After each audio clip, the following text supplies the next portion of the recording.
Welcome back to our show, your show, Let's Talk Stocks. In studio with us this morning is the Paul Stennett from Amazing Gains, and he's going to tell us all about podcasting and how his company is transforming the podcasting landscape for many international companies staying right here in Jamaica. Welcome to the show, Paul. Thank you for having me. All right, absolutely great to have you. More and more, we're seeing Jamaicans venturing out, staying right here at home and doing business with international companies. Your company, Amazing Gains, talk to us about what exactly you do. Who are you? Yeah, so again, my name is Paul Stennett. I founded Amazing Gains with my wife in 2018, and we do podcast production and growth for businesses in Canada, in US, UK, Australia. And because those places are more mature in terms of podcasting, and they see the value of the services, and we leverage digital marketing to reach them and help them to grow their podcasts. It's not the kind of business that you hear about every day. Yes, we know there are a lot of Jamaicans on social media now. Podcasting is becoming a thing. But how do people earn money from podcasting? Yeah, so podcasts, the market is very large right now. Right now, it's a $23 billion market, global market, and it's on track to be that's US. Yes, and it's on track to be 233 billion in less than 10 years from now. Okay. So advertisers are excited about the space.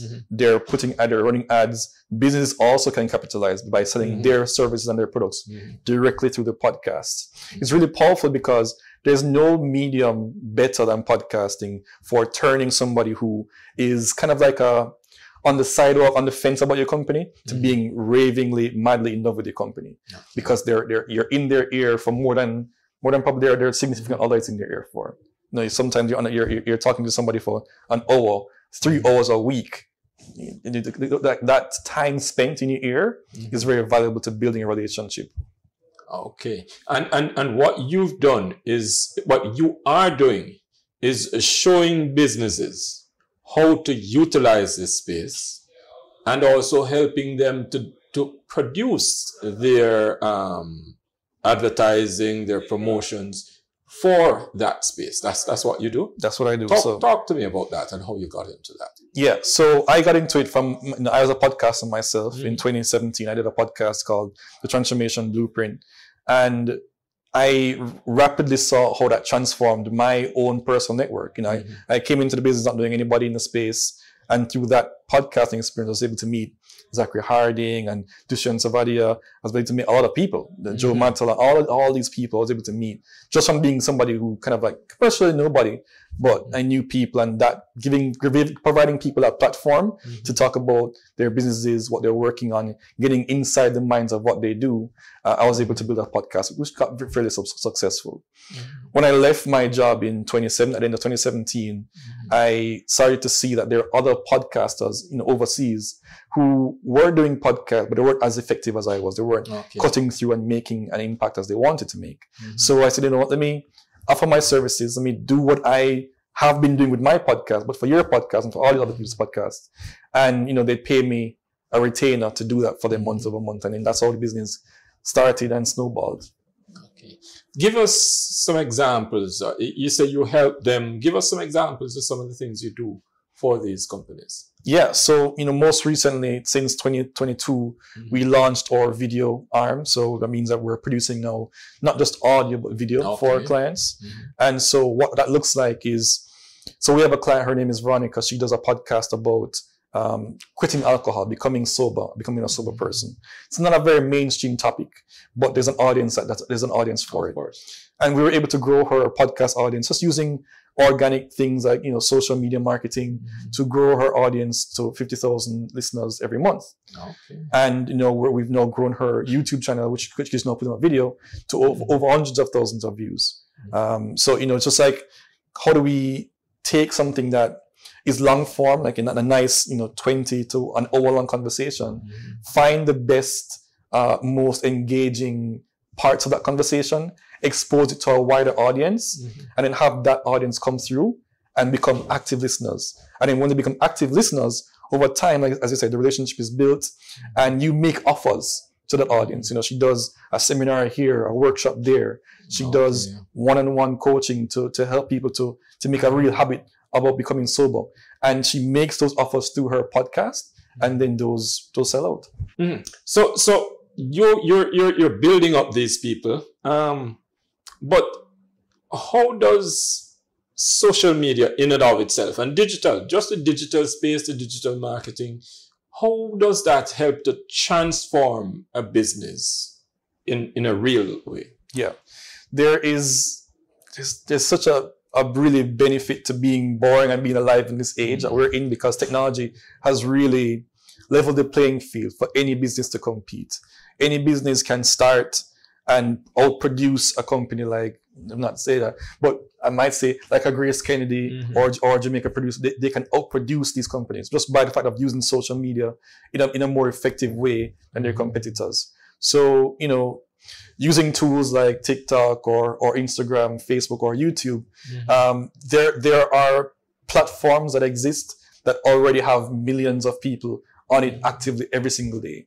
And it's, can you find something that's going to go onto those platforms and get attention and cut through? Have someone not just look at it and scroll right past it, but see it. Okay, this is actually interesting. I might want to look more into this company, and then make a decision to either follow that business or make a purchase. That now is easier than it's ever been. Right? Before a business wanted to compete, you had to put out a newspaper ad or a TV ad or a billboard or a radio ad, and those prices were prohibitive. Like, it's impossible to, as a small business just starting out, to do that. But now you can just put something up on social media, and there's no gatekeepers, there's no one to pay, organically. And that's what we focus on, using organic things. We don't pay for any platform to advertise our clients' work or our work. It's purely organic to get that stuff out to people's eyeballs. Do we as Jamaicans? I mean, yes, everybody's on social media, from Facebook to TikTok to Instagram, all of them. But do we understand the power of what we are having in our hands, at our fingertips? If we've just begun to scratch the surface here locally. Like, even just podcasting itself is a very new medium. When I started out, there were probably a handful of podcasts, and that was 2017. That was like not too long ago. Now it's a bit more well known. Like, you know what a podcast is. A lot more people know what a podcast is, but it's still very much in the entertainment space, and not much people are really taking advantage of it from a business perspective. And social media as a whole as well. It's still looked at as influencers doing comedy versus you as a business owner talking about your stuff and reaching a wider audience than Jamaicans. Like, that's something that I was very intentional about getting started. When I got started, was my focus from day one was reaching people who are outside of Jamaica, because one, that's where the foreign exchange is, and that's where people are already accustomed to seeing something on social media and making a purchase. And to your point, that's one of the things that I think is holding us back, is trust. You know, we might say, boy, I wish that our local banks were fully out, were fully digitalized. That way that I can now get my loans, I can get my withdrawals, I can do my transfers, and it's all seamlessly done through an app. But the problem is, trust is a big factor that we have to overcome. And until that factor is overcome, we'll continue to have lines going all the way out the door, right? Trust. So, and you know, that also exists in digital space as well. How can you now build trust as a company and not be seen as someone who's going to take advantage, someone's going to scam? How do you set yourself apart? And, you know, once people, and there are going to be people who are going to be more creative, and I believe I'm doing my best. There are going to be people who are creative to create brands that then prove to the world that they can cut through and they can make an impact. And then, you know, the foreign exchange will start to flow, and then other people start to see that and jump on the bandwagon as well. As we talk about foreign exchange, so the podcast space is, as you rightly say, a lot of it is entertainment focused. But Jamaica, well, we're building out that space as well. Our entertainment is and culture and sports are what we're really known for abroad. We're while there have been businessmen who have distinguished themselves, and maybe even a few persons in the political arena, we're largely known for the creative, the entertainment, sports, etc. Are we, even within that sector that we're very good at, monetizing it in a real way using the digital space? Yeah. It's well known that people outside of Jamaica are better able to market during Jamaica than Jamaicans are, which is something that we definitely need to change. And, we're already starting with a leg up beyond most developing nations.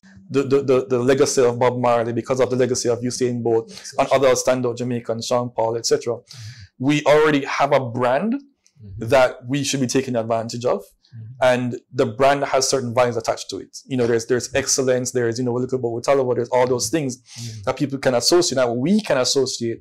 And I think that's the next frontier, that if we start to latch on to those things and say, there is a negative view of Jamaica, but the positive view of Jamaica is what's more pronounced in people's minds. And if you can attach hooks to that as we market our services, we're gonna see a lot of benefits from that.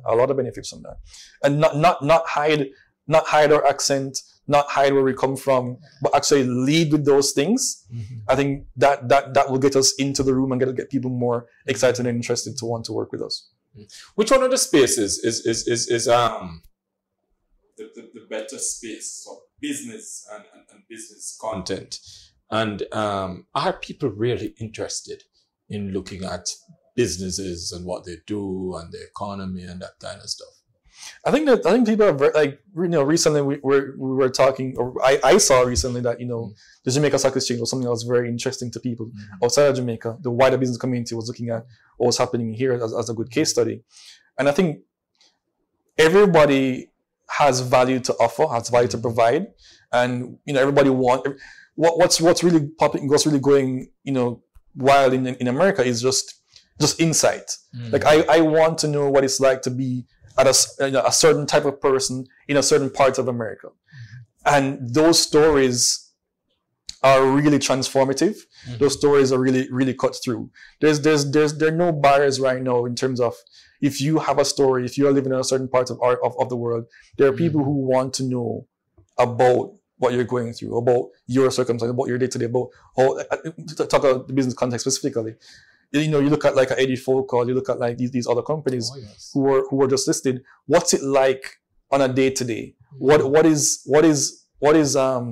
they thinking about and making decisions on? They were just listed. How are they capitalizing on the opportunities? Like there's a lot of, I think there's a lot of excitement that can be created, and that's what my job is, creating excitement around these things and making people aware of it, making people care about it, and then from that we start to shift into how do we then orchestrate decision making. How is it that me knowing you as a CEO of AD Focal influencing the decision to have my child register on your platform? Like there's a vast opportunity that's very untapped right now, because businesses just don't see the value in it. But once they do, we're just in a few key people to capitalize on opportunity, and I think the rest will follow. Do you think, we've seen a lot of things in Jamaica where private sector is led, which is how it ought to be in a democratic, capitalized country. Private sector is led, and then you see government trying to play catch up with a policy most of the time really is to get some taxes out in. But we're seeing them come in and policy follows. Is there anything that you think would need government input, or should be allowed to just be as is and allow persons to shape the space? Yeah, I think that I think we do have through the PSOJ and I see a lot of work that Keith Duncan is doing, trying to bridge the gap between the private sector and the public sector to make things happen, and leading, say, this is what we as a private sector need to happen. I mean, one thing I could talk about is more incentives. Like, we need more incentives for small businesses, less hassle and pressure for doing business in Jamaica. This does not easy to just even open a simple bank account. Much less talking about getting a loan or getting any kind of funding. It's always been a hassle and a headache. Other countries, Not at all. Like you're trying to incorporate in the US, there's just a seamless process. You're trying to get funding, you're trying to get a loan, it's a seamless process. You're trying to get a credit card, even a business credit card, it's a seamless process. So, having the private sector lead and say, we need these things would I think be very, very beneficial. And having the government take note and make allowances and make things happen for that would be good. I see them making steps. With the Data Protection Act and things of that nature. But yeah, there's a lot more room to do things. One of the things that we're looking at now, as we talk about the digital space and so on, is companies seem to realize that yes, there's some value, but they don't know how to really navigate that space. Yeah. Is that something that your business does? You not only help them to build out and so on, but you teach in a real way how to get that ingrained in their marketers, in their salespeople. Is that something that you do? 100%. One thing that I would fix immediately for all businesses in Jamaica is to drop the figureheads and to go for the people who have actual domain expertise to be the ones on these platforms. So if you have a business about manufacturing, have the founder of that business on the platform talking about it, because then that passion that they have for that business that they started will definitely shine through. Have your domain experts have their own podcast or be a part of the podcasting process, not just an announcer. You yourself, you ask very deep, thought-provoking questions. You know what you're talking about. You think about things differently. You having a platform and a podcast, I think, is very beneficial for society than just having someone with a set of questions that they have to go through. So immediately drop all the figureheads and come out get the real people. Get the real people in behind. And these platforms, like no one's gonna buy a product that they see if you advertise a product, because they're not on social media for that. They're on social media to be entertained. They're on social media to be inspired. So humanize the company that you have. If you have a company, humanize it. Talk about the stories, the people whose lives you've transformed, what the product does, and how the values translate to human. What's the next frontier though? So we've seen massive changes in the digital space. I mean, it's been very rapid. I mean, 10 years ago, the space looked totally different from what it is now. Yourself, your company started, you said, in 2018. We're in 2023. That's right. What's the next frontier as we see this massive innovation, the digital transformation continues at a rapid pace? What's the next frontier? What's the next frontier is artificial intelligence. Artificial intelligence it's so powerful. It's beyond anything it's beyond the iPhone in terms of how transformative the iPhone was when it came out. Our company as well, we use artificial intelligence in our processes, and we're able to cut off days of work, weeks of work in seconds or minutes. I'm happy you went to artificial intelligence, because it drives fear in a lot of people. Yeah. But I had an interview with an HR consultant, Johnny Gay, and she was saying, I use artificial intelligence and it helps me with this and it helps me with that. And I recently had something to do, and I was saying, how am I going to get this completed? And I remember her voice. And I said, let me try this thing. Yeah. And I type in a question, and whoop. Exactly. Yeah, it's ability to, what it provides is an ability to start further down the line. So instead of starting with a blank page, instead of starting at zero, you start with something that you can then refine upon. And so what would take my team of editors hours or even a day to do in terms of, let's say, for example, we have to edit an hour-long video. Just that editing process alone can take them an hour. I mean a whole day or multiple days. But then when we start with using AI, and we cut that entire process out completely, we're able to do that in seconds. What happens then is you can take a version 1 and then you can immediately start on a version 2. Here's the big elephant in the room now. So generally, as I said, people are afraid of this artificial intelligence, but it is a great tool. Yeah. We spoke about the role of private sector versus government before. Should we as a country, and should maybe our government be leading this cause in terms of looking again at our educational sector, take a big real look at our training? And I know Hard Trust is doing a fabulous job at training our people, but are we at a point where we should try not to miss the boat, but look at where it's likely to go and begin that type of training to begin to prepare our people to take charge of the world? I mean, the world is already at our feet. Yeah, absolutely. Like I have controversial views about how we educate, just generally about how we educate. Like I went to University of Technology, and I started out learning as for very specific. I went to do IT, and I was doing programming, and the programming that we were taught in university, when we came out of university, was very outdated. We were years beyond what we learned in those 4 years. But I got a good foundation for how to think about programming and then apply that to know new languages. The how to think part, I think, is very important. Absolutely.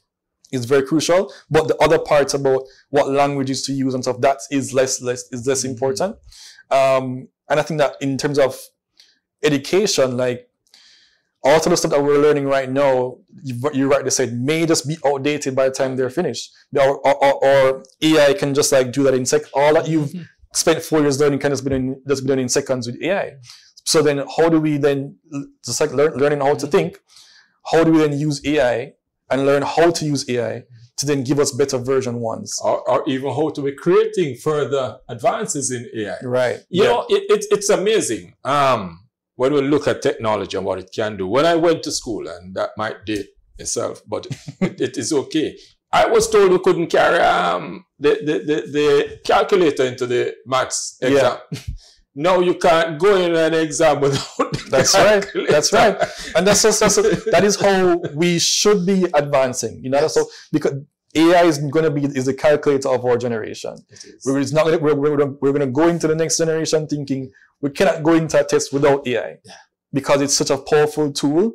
Just like the internet was such a powerful tool, like that just outdated the encyclopedia. You don't need an encyclopedia when you have the entire vastness of the world's information at your fingertips. It's just like that.